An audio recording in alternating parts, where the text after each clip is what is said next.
For all Frisco ISD schools, the lunches are closed campus, which means students may not leave the school during lunch hours. This is put in place for reasons like safety. Mr. Smith is the assistant principal who advises the building and its safety.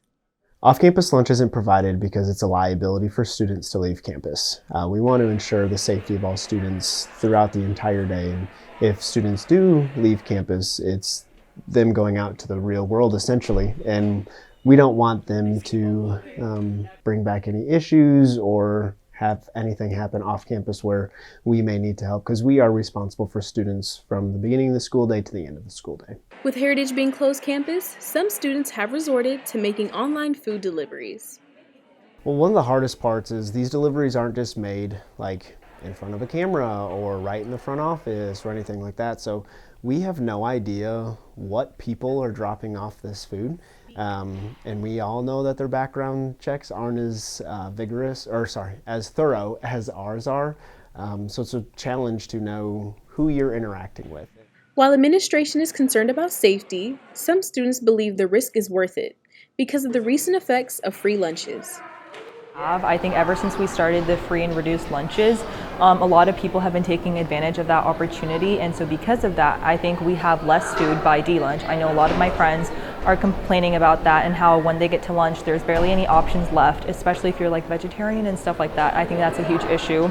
There's obviously a lot more kids getting school lunch this year than like previous years, and like usually kids, like the lines going crazy, and like obviously they probably don't have enough food to cover that every day. I know there's times where I've just skipped lunch altogether just because there's no food for me to eat. Some students understand why food deliveries are being made, but others realize the dangers that could follow. In terms of Uber Eats, I think that is a little more dangerous because you are giving other people, random strangers, access to different points of our school, and so they could potentially come in, and that could be a safety hazard. Front office attendant Ms. Hunt witnesses these deliveries being made. I really think it's dangerous, but you can't hardly stop it because they're going to do it anyway. I prefer that students go by the rules though. To reduce the amount of potential danger, the school has put in place certain protocols.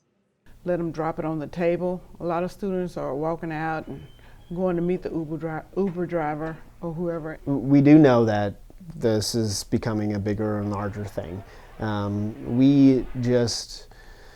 We want to make sure everybody's safe as possible, and the side doors for picking up meals or drinks or whatever, we're not going to do that. That's something that promotes a large issue with having exterior doors open, and especially to random people. And we don't want doors propped and those types of things. We want to keep everybody safe in the building. So we just ask that if anybody, parents or guardians or aunts and uncles, drop off food, to have it dropped off in the front foyer at the table.